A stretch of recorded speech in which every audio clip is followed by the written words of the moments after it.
전해드린 대로 시험 기간 중 학교에 무단 침입해 기간제 교사와 함께 시험지를 빼돌리려 한 학부모와 이를 방관한 학교 관계자가 구속됐습니다. 네, 강전의 변호사 설주한 변호사와 함께 자세한 이야기 나눠보도록 하겠습니다. 안녕하세요. 안녕하세요. 안녕하세요. 그러니까 학부모가 네. 과거 이 학교에서 일했던 기간제 교사와 함께 학교에 몰래 들어가서 시험지를 훔치려 한 거예요. 지금 이것만 놓고 봐도 적용된 혐의가 한두 개 이상일 것 같고 지금 경찰에서 조사를 통해서 더 혐의가 드러날 수도 있을 것 같아요. 그렇죠. 지금 4일 새벽 한 1시 20분경에 안동의 한 여성 고등학교 네. 여기 교무실에 30대 여성과 40대 여성이 2명이 들어갔는데요. 30대 여성은 이 학교의 작년까지 기간제 교사였고 40대 여성은 3학년 학생의 어머니입니다.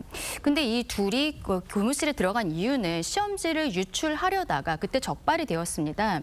이 30대 여성 같은 경우에는 이미 구속이 되어 있는 상태였는데 이 모친과 또 이 CCTV를 삭제한 것으로 방조를 한 혐의로 학교 관계자 이렇게 모친과 학교 관계자는 어저께 구속이 되었는데요. 이들 같은 경우에는 업무방해 혐의 그리고 건조물 침입 이런 혐의를 받고 있습니다. 참고로 우리가 시험지 유출을 생각을 했을 때 가장 먼저 생각나는 게 지난 몇 년 전에 있었던 숙명여고 사건을 생각할 수가 있겠죠. 그때도 결과적으로는 교무부장이었던 아버지가 업무방해죄로서 징역 3년을 선고를 받았었고 그리고 그때는 쌍둥이 학생들도 역시 업무방해 혐의가 인정이 되어서 징역 1년에 집행유예 3년을 그 대법원에서 확정을 받은 바가 있었습니다. 네, 그런데 시험지 유출이 이번이 처음이 아닐 가능성이 있다는 건데요. 경찰이 이제 이들이 과거에도 여러 차례 시험지를 빼돌렸을 가능성이 높다 이렇게 판단을 하고 있는데 왜 그런 건가요? 그러니까 출입 등록을 보니까 예. 이 지문 등록이 돼 있었다고 해요. 근데 보통 퇴직을 하거나 학교를 옮기게 되면 이 지문 등록을 삭제를 해야 되는데 삭제를 하지 못한 상태에서 계속 정상적으로 지문을 등록하고 지문을 찍고 들어갔다고 합니다. 이번에도 지문을 등록하고 갔었는데 지문을 찍고 갔었는데 오히려 기계가 오작동을 하면서 이번 사건이 이게 발각이 된 것이거든요. 그런데 과거에 7차례 정도 이 기간제 교사가 퇴직한 이후에 7차례 정도의 어떤 지문 인식으로 통과를 한 내역이 있기 때문에 이러한 점을 봐서 여러 차례 과거에도 수차례 아마 범행을 했을 것이다라고 지금 추정을 하고 있는 상황입니다. 그럼 경찰에서는 학부모와 기간제 교사가 여러 차례 수백만 원씩 주고받은 정황도 확인한 것으로 알려졌는데 이 두 사람은 딸의 개인 과외를 하면서 처음 만났다고 해요. 그렇죠. 2020년에는 이 딸이 중학생이었는데 예. 이땐 이 기간제 교사가 집에 오는 개인 과외 교사였던 것입니다. 그런데 이 학생이 2023년에는 고등학교에 진학을 했어요. 근데 고등학교 1학년 때 또 이 여성이 이 학생의 담임 선생님을 맡게 된 것이죠.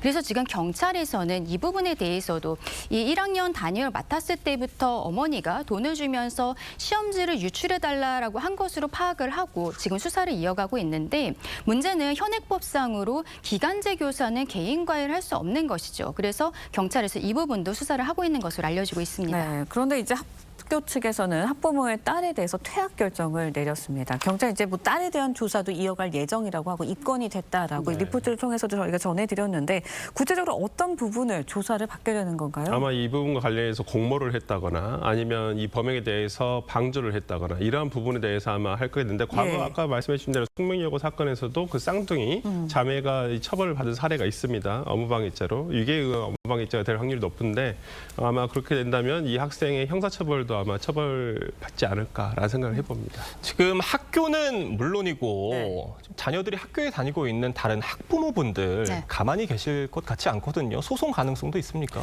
근데 이 부분은 조금 깊이 봐야 된다라고 생각을 하는 게요. 형사적으로는 이미 이 구속이 되어 있는 상황입니다만 만약에 다른 학부모들이 이 집에 대해서 좀 문제 제기를 하겠다라고 하면 민사상 손해배상 청구 같은 것을 생각해 볼 수 있겠는데 손해를 원고가 입증을 해야 됩니다. 그렇다면 학부모들 입장에서는 본인의 아이들이 이 학생으로 인해서 뭐 등수가 밀렸다든지 이런 부분에 대해서 입증을 해야 되는데 이게 간단치는 않은 부분들이 있어서 일단은 형사사건 진행 상황을 본 뒤에 소송을 한다고 하더라도 뒤이하게 되지 않을까 생각합니다. 네, 알겠습니다. 이번에는 다음 소식도 짚어보도록 하겠습니다. 남산 서울타워 아시죠? 서울타워 꼭대기까지 무단으로 오른 남성이 검찰에 넘겨졌어요. 어떤 일이 있었던 건가요? 그러니까 참 되게 지금 화면으로도 나가고 놀라운 있는데요. 일이고 정말 보기만 해도 참 발이 저리는 그런 상황인데 그러니까요.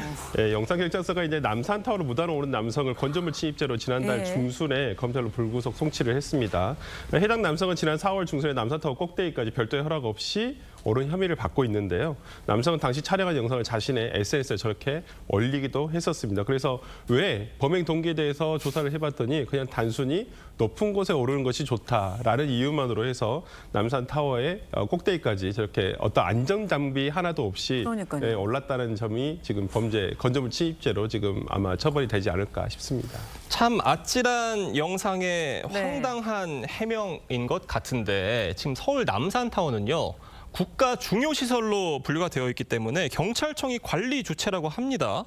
이 관리 주체에 대한 지적 나올 수밖에 없을 것 같아요. 그렇죠. 이게 지금 남산타워 같은 경우에는 사기업이 가지고 있는 그냥 건물 정도가 아니라 국가중요시설로 지정이 되어 있는 것은 전파 중계기가 있기 때문입니다. 예. 그래서 만약에 이 남산 서울타워에 문제가 생기게 된다면은 우리가 뭐 수익성뿐만이 아니라 공공성에 있어서도 큰 문제가 일어날 수 있다라는 지적이 있는 것이거든요.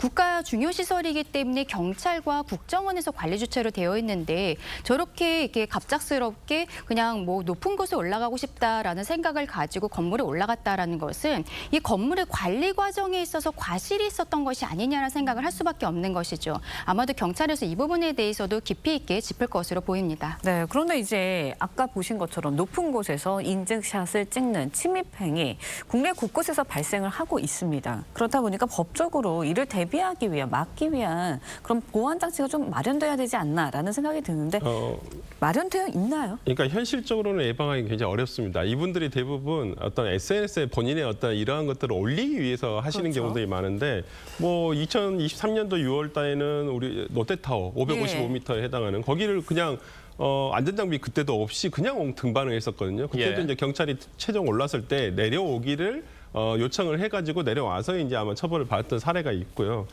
종종 외신에서도 알려집니다만은 어떤 고층 건물 꼭대기에 올라갔었을 때 그것도 무단 사인 소유거든요. 근데 거기서 그러니까요. 인증 사진을 찍고 내려오다 추락사하는 경우도 있어서 뭐 이걸 예방하기는 굉장히 어렵습니다만은 될 수 있으면 이렇게 하지 않도록 계속 어떤 이런 뭐 안 좋은 소식을 뉴스로 전달하는 것이 낫지 않을까 싶습니다.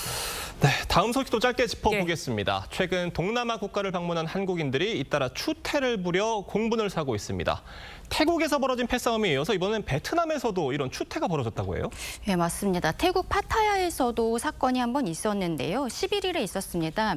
파타야의 한 식당에서 한국인 10명이 패싸움을 한 부분들이 있었어요. 이들은 같이 식사를 하다가 서로 좀 언쟁이 있었던 것으로 알려지고 있는데 결국에는 뭐 이 식당에서는 관련자들한테 밥값과 보상 및 10만 바트를 요구를 했습니다. 예. 이게 한국 돈으로 426만 원 정도가 되는데 이것을 냈고 그리고 공공장소에서 싸움을 벌인 혐의로 결국에는 태국에서 벌금을 내고 석방을 했다는 것이 알려져서 굉장히 좀 공분이 있었습니다. 그런데 이번에는 베트남 하노이에 있는 한인타운에서 여기에 직석 사진기가 있었어요. 여기에 예. 한국인 2명과 베트남 여성 2명이 싸웠다라는 지금 의혹들이 터지고 있습니다.